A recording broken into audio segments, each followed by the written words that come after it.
We begin tonight with breaking news and a massive condo fire sparked by a lightning strike this afternoon. This is a live shot of the three-alarm blaze, which just a few moments ago was burning out of control in the southwest community of Spruce Cliff. You can see fire hoses trained right on the roof, the fourth floor. Flames moments ago were tearing through the roof of this condo complex near the Shaganakby Golf Course. Now, thunderstorms rolled over Calgary at about 3:30 this afternoon, bringing heavy rain, thunder, of course, and that dangerous lightning. Many residents tell us they heard the lightning, saw it strike, hit the building, and within seconds, it was on fire. The big lightning strike. I believe it was lightning that would have started it because it was no delay between the thunder and the lightning strike itself. Well, my dog is actually deaf, but she still jumped out of her skin when she heard the thunder. Bob next door was knocking on my balcony door, so I thought, well, something must have happened. Then I heard firemen in the hallway, and I got out. I was told to get out. Reporter Bill McFarland is live at the scene this afternoon. And Bill, I know this is literally changing by the moment. A few minutes ago, the fire department told us this was burning out of control. Now we don't see the flames. What's happening? Yeah, it looks like they've got them knocked down now, but there's still firefighters up on the roof. They initially looked like they were working to keep the flames off the adjacent building to keep the fire from spreading any further. But just 5 minutes ago, those flames were many meters up in the air. A lot of tears and hugs here as neighbors come out and realize just the scope of the damage to their building and their homes. So far, though, it seems everybody is safe. Most of the pets seem to have been brought out of the building. I've got Brian McCasey here with me from Calgary Fire.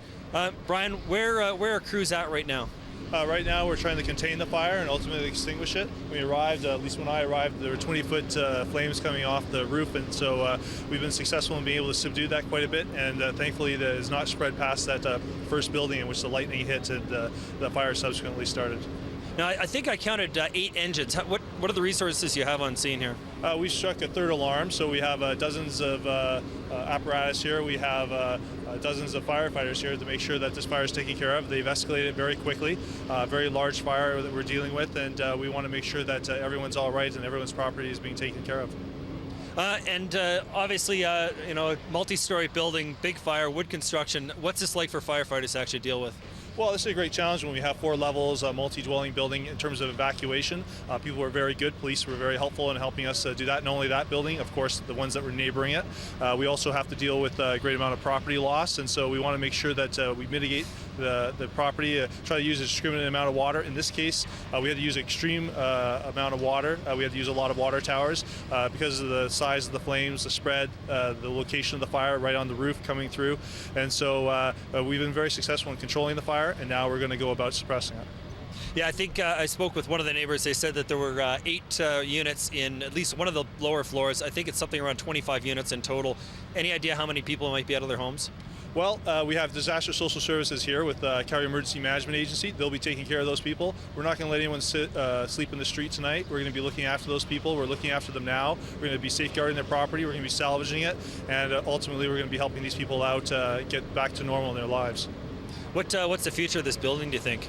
Well, it's tough to say right now. I wouldn't want to speculate. Obviously, it has a tremendous amount of fire damage done to it. We have master streams on top of it, and so this building is not going to be habitable for some time, and this is going to either require a major reconstruction or perhaps a tear down. So right now, we're focusing on the suppression efforts. Once we've done that, we've been able to get that fire out. We're going to make sure we're salvaging people's goods and making sure that every possible lick of furniture and anything that they have is going to be brought back to them so that they can continue on their lives. Thanks very much, Brian.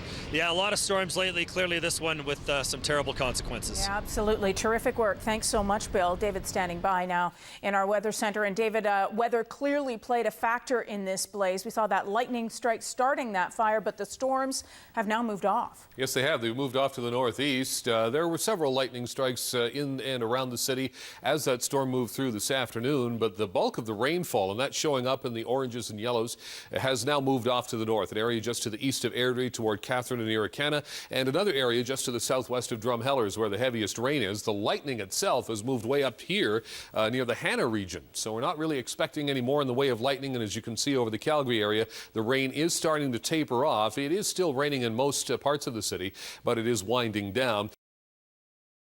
Crews making good progress on that blaze happening right now in the southwest of Calgary. Yes, Jocelyn, a lightning strike appears to be the cause of that fire. We're just hearing it's now been labeled under control. This is a live shot of the scene right now. Residents have been evacuated from their homes while crews deal with this fire. Coming up at 5:30, we'll have the latest on the situation there.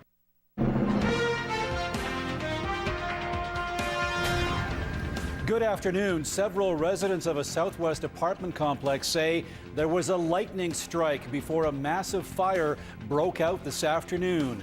The fire started at 4 o'clock and it appears to be under control now. Smoke could be seen all around Calgary. Our Bill McFarland is at the scene of the fire on Hemlock Crescent. Bill, what is the situation there right now? Well, Calgary Fire is saying that the fire is under control, but it is not suppressed. We just seen, I think it was about a half a dozen firefighters head in there, looked like with a thermal imaging camera, trying to take a look at the damage. As you can see, the roof is now gone on the apartment building, approximately 25 units in there. Now, this was caused by a lightning strike, it seems. We've got somebody who lived just across the way here. Ryan Howarth took some video of what we believe was the strike that caused the fire. Ryan, tell me what you saw. Sure. I was in the guest bedroom in my apartment, which is just a couple of buildings over from this one. And I was just filming because a bunch of strikes were happening right above our house. So I eventually caught one that instead of striking across the sky, it just went straight down. And it was right in line with this building. I didn't see it hit the building, but it was right in line. It had to have been the one that caused this. What were you thinking as you're watching all this? I mean, when I filmed the strike, I just thought it was awesome to catch that on camera, and I thought nothing of it other than it was just kind of a neat experience. When I started to see the smoke, which was about 20 minutes after the strike, that's when I knew something was really wrong, and so my wife and I came running over, and the fact that I caught the strike that caused the fire just kind of gave me a sick feeling in my stomach. So, yeah, a lot of people obviously affected by this. Yeah. You must see a fair bit of lightning up here. We're kind of an exposed part of the city. Yeah, actually, my wife and I are fairly new to Calgary, a couple of years, and we've never seen storms like this in Vancouver. And yeah, this area, we constantly, especially this summer, there's been tons of lightning and thunderstorms.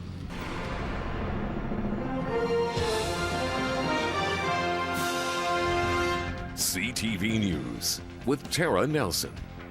Good evening and thank you for joining us. Dozens of people have been evacuated from a southwest apartment building tonight after a massive fire ripped through the complex this afternoon. Now take a look at this. This is the lightning strike that started that blaze. The lightning hit the roof of the apartment building around 3 p.m. and started a huge fire almost immediately.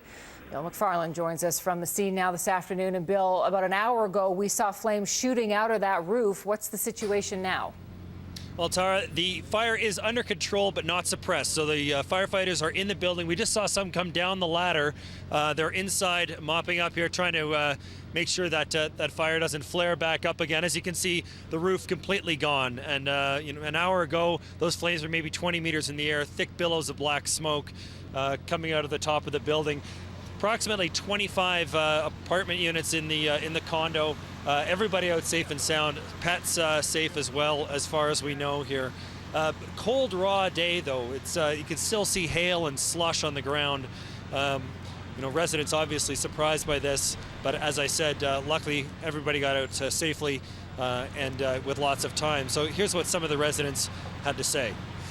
Heard the big lightning strike. I believe it was lightning that would have started it because it was no delay between the thunder and the lightning strike itself. Well, my dog is actually deaf, but she still jumped out of her skin when she heard the thunder. Bob next door was knocking on my balcony door, so I thought, well, something must have happened. Then I heard firemen in the hallway, and I got out. I was told to get out. Now, Ryan Howarth was the one who shot that incredible video that you saw right off the top of the show. Ryan, tell me what happened there. Sure. I was just vacuuming the house actually, and saw a couple lightning strikes that were pretty incredible. So I knew the storm was right above us.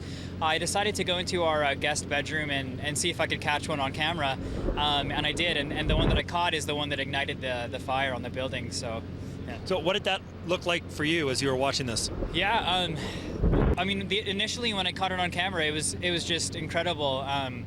It's kind of that you have that awe feeling, and then about 20 minutes after I filmed it is when I started to see smoke. So that was pretty disturbing after that. Yeah, it's got to be a sickening feeling. I know when I first arrived here, there was just a very little bit of smoke coming out of the top of the building, and before long, licks of flames, and shortly after that, of course, towering inferno. So, Tara, it's going to be a tough night here on Hemlock Crescent, but emergency services are taking care of all the affected people. Indeed, Bill. Okay, thank you. Let's go to David now. As we saw, David, this fire was triggered by that lightning strike. Is that system still hovering over us, or is it moving on? Well, the lightning and the thunder have moved on. We're still getting some rain out of this system. It's a fairly large system covering much of the southern half of the province. Earlier, there were severe thunderstorm watches issued for a large area of southeastern Alberta. Those watches have still been discontinued. And even though the watches are done and the lightning is gone, the rain continues to fall. We're seeing some heavy rain just to the north of Calgary and in the Drumheller area, northeast of the city. And some of that rain is now pushing back to the northwest and is going to make another pass through Calgary. In many areas of the city, the rain has all but stopped. However, this band of rain here just to the northwest is going to make its way through. So if you're headed out to the Folk Festival tonight, do take the umbrella. And of course, if there's any lightning in the area, take that umbrella down. You don't want to be sticking that up. But just to the northeast of the city is where we're seeing the lightning strikes now, east of Carstairs toward Drumheller. It is in that area where the lightning's happening, not so much in the Calgary region, but with the heavier rain coming in later on this evening, there's a possibility we might see more thunder and lightning. Can't be ruled out. Let's go back to our top story now. A huge apartment fire in the southwest this afternoon. It is still not completely out. Dozens of residents have been evacuated. Now, this blaze was started by a lightning strike around 3 o'clock this afternoon. Crews are still battling that blaze, trying to hammer down the hot spots. Everyone inside the building did get out safely, but certainly a frightening afternoon for people, as you can see there, flames shooting at least 20, 30 feet into the air at one point as fire crews tried to tackle this 3-alarm blaze. Let's go back out to our Bill McFarland on the scene and get an update from the fire department. Bill. Tara, I'm with Brian McCasey here from Calgary Fire, and he's going to tell us, Brian, where are we at now with the fire? Well, thankfully, we've knocked down the fire now. We're in the process of overhaul, so we're searching for hidden fires, and we have interior crews trying to do their best in terms of looking for pets, rescuing those, salvaging property as much as possible. And how many people are affected by this? 'Cause obviously, a fire is just the building, but the people are what we really care about here. Indeed. Well, 25 units were directly affected at the building that was on fire. There are a number of adjacent buildings, too, where people have been evacuated. And so we've been very thankful to Calgary Transit Service, which was able to provide some buses, and they're being temporarily sheltered there. And we're going to do an assessment on both the primary building and the other ones and figure out how many people have to be helped out. And right now, we're just going about the process, again, of overhaul and salvage. And how about firefighters? Everybody still safe? Yes, thankfully there were no injuries associated with this event. So people were very good about evacuating the building, making sure that they took heed of the alarm. Police were excellent in being able to go to the adjacent buildings, getting people out in a very timely fashion. And so great work on their part. So all we had to do when we arrived is focus on the fire. Thank you, Brian. And again, thankfully everybody's safe. Neighbors deserve a lot of credit, too, for knocking on each other's doors and getting everybody out the way they did. Tara? All right, Bill, thank you for the update.